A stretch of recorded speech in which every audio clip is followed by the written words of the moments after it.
เขาแสดงหุ่นยักษ์เองว่าคนเอง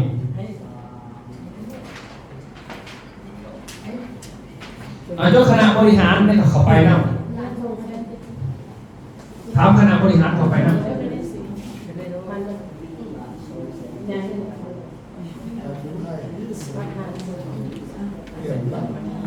เงินของมือเงินหลานกินได้น้อยหนึ่งดอกแต่เอ้ยมันเสียดายก็คือเด็กก่อนเอาบางคนไปได้ไม่ไปแต่ได้เงินหลานในหลานไปเป็นหลายดอก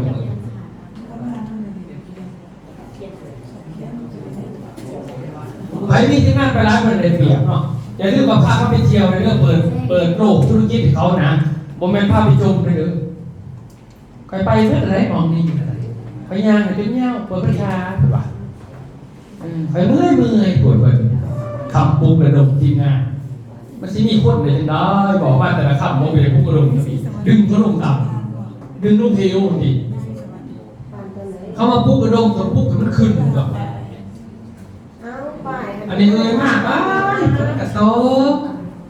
ลำบากขนาดมันดอกนี่บนเขาบอกออกมาแต่ละคำแล้วก็จะให้ทีมงานแอคชั่นเองมาสั่นว่าเมื่อก๊อปปี้จะวันนี้โอ้ยทีมงานจะตายไปแล้วหรือเปล่าซ้ำเอาลงห่อนพดผักไปก่อนก็ได้เองเนาะ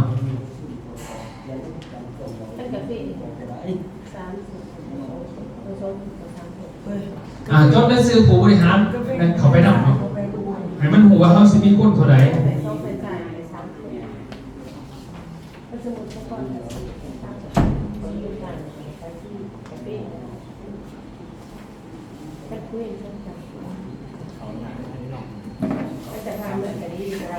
เป็นอย่างเดี๋ยวนักข่องเทเลจูเนาะต้องเตรียมเพลงเตรียมยังบอกไปเลยดีแท้เบิ่งเทเลจูเขาก็พยายามมาให้จูได้ดอก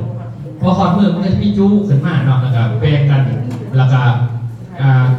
ต้องมาแจกเพลงนะครับเมื่อคีย์บอร์ดเพิ่นเนาะเพราะว่าตอนกลางคืนจะมีการแข่งเพลงมีรางวัลให้เด้แข่งเพลงแข่งแดนเซอร์เล่นในกลุ่มของเจ้าของเนาะแข่งเพลงแดนเซอร์กลุ่มเจ้าของ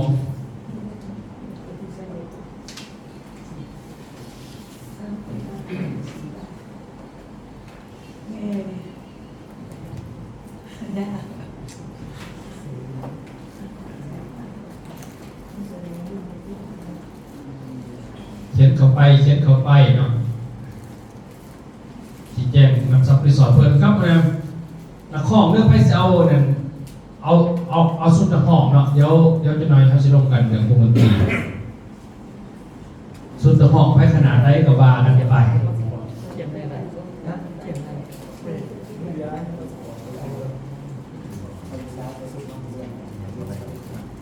เอาเจสุกก็ใส่โอ้บอกเราไปถูกลืมไปวันที่ถามตะวันในเสื้อสุดนั่นนะของเขาบอกเนี่ยมีอยู่มีเองกันมีเนาะโอ้เพิ่นมีสุดตั้งนั่นมันเอาทำโอ้เพิ่นมีสุดมาแต่คุณสุดมาแต่เวียดนามชาวไทยต้องเรียนสั่งซื้อสมุนไพรได้กล่องก็ติดเอาไหนไม่ได้ยังไม่แต่งเป็นได้จับไม่หลอกไม่ได้ที่มาฟอร์ดเนี่ยจะมีแค่ฟอร์ดอีกไม่เกี่ยวก็คือไม่ใช่แค่ฟอร์ดโอ้ยห้างเครื่องประจำเลยนี่ไฟใส่พลังไผ่เราไม่เกี่ยวกับฟังหนึ่งแล้วมันไม่เกี่ยวแล้วในห้องเพลงแล้วเรามีเพลงประจำเลยเอาลำซิ่งไปเต้นลำซิ่งเปลี่ยนเป็นลำซิ่งเป็นในเซาซูนเสียนเด้อเอาน้ำมันรับเลือกเขาเนี่ยมีขนาดรับเลือกเขามาให้ตอนนั้นรอบเนี่ยยำมันหยาบเข้าเพราะว่าตอนนั้นแดงหนาแดงตาได้หนา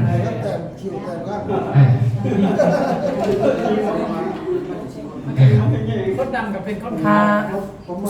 พานโป้หาเป็นวันพานโป้แล้วหาสิวะมีแต่มันสิแจกนุ่งอะไรน้องเอ๋อีก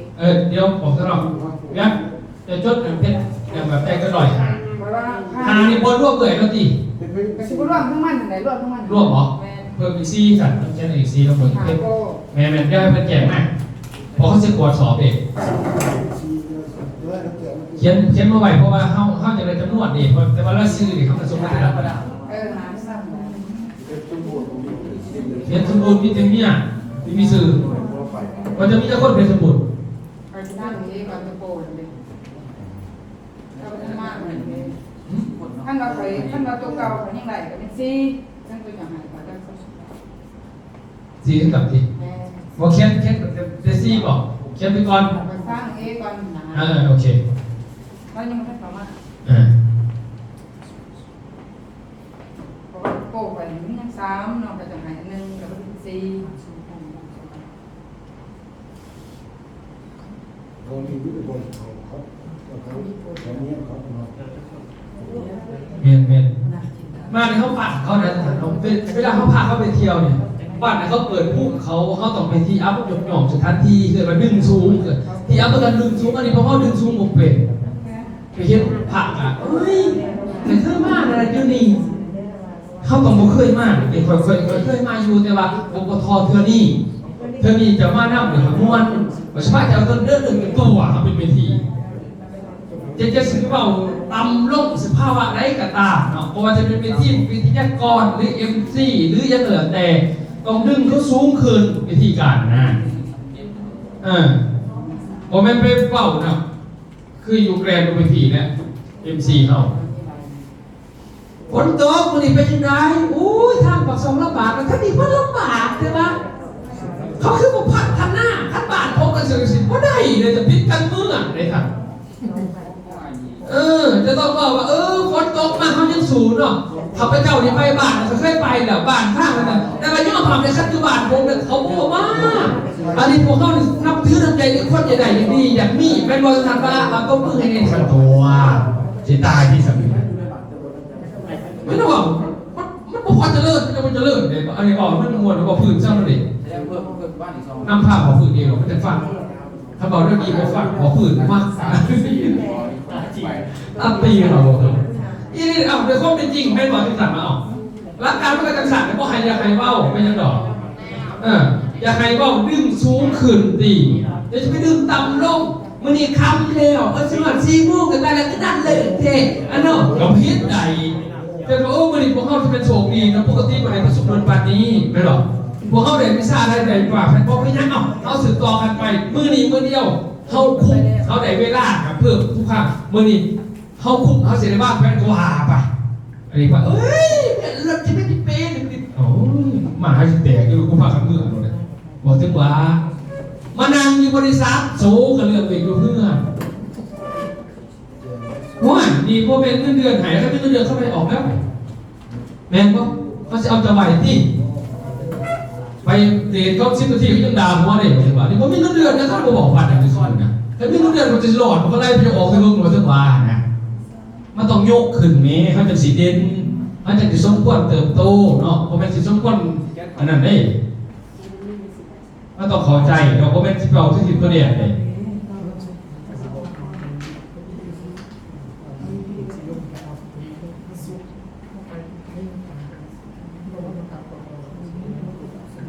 เวียกบริษัทจะใช้มาประชุมหรือแถมประชุมทุกอาทิตย์ถามมันขึ้นเพราะมันบอกมันเวียกอย่างใครเป็นคู่กับมาเป็นคู่แต่ใช้มาไปกูมือคือพวกพามในสัก3-4 ปีจะไปจะนึงได้ป่ะแบบนั้นใครจะว่าเบียกบริษัทเนาะจะได้เอาเบียกเพื่อนแต่มีคนก็เบียกเข้าไปไม่เจอแคสใจคนนี้คนไปก็บอกว่ามันไปโหลดเนาะเขาต้องขนาดนั้นเลยเพราะว่าเวลาเขาเขียนเนี่ยเขาเจ็บเลยบอกเป็นยั้งเนี่ยเลยเพราะเป็นเขาพิษเนี่ยเขาเลยพิษเขาผู้มีอะไรวะเขาพอเขาผู้มีก็จะน้อยแล้วว่ะเขาพอลดนึงเหรอ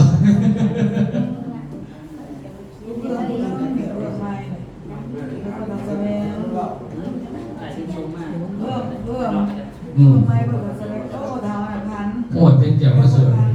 เป็นแก้วประเสริฐพอพันสาพิมพ์สอนนักสกุลเราซื้อแล้วพันแต่ว่านักสกุลสาพิมพ์สอนคือว่าพันสาคือพิมพ์สอนว่าอะไรเนี่ยพอพันสาพิมพ์สอนนักสกุลนำหาผ้าธาตุเลิกขนาดแกนำเขาพยายามภาษาเขาทิ้งเวลาเขาเลยขันที่หุ้มเนี่ยเขาเริ่มจะแข็งขึ้นมะนาวเลยสารเขาต้องบอหายเขาล็อกโรคให้ได้ แบบเครื่องบินเนี่ยถ้าเครื่องบินบนเสิร์ฟนาจะตกเนาะคือแอร์อินเดียนะตกมา3 วันก่อนขึ้นยุดขึ้นแล้วก็เสิร์ฟนาเนาะขึ้นตำรวจตกตาย3 ปี200 กว่าคนร่างกายด้วยกันเขาเห็นนั่นคือกันนะครับยาสีเห็นพ่อแต่พ่อกระเทือนเห็นมันทรงหักทรงนี่เนาะยาสีซ้ำตัวมาแต่บาทในซื้อพ่อในนี้จะเหมือนของเราอะไรอย่างไรไหม ชิมของเราไป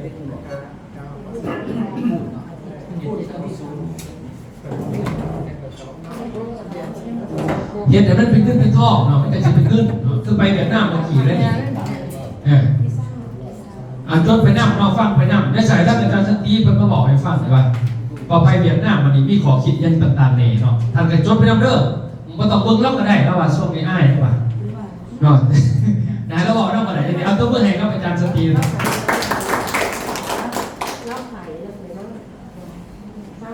เอาสุดท้ายยี่บุ้งเมื่อเก่าตัวเดียว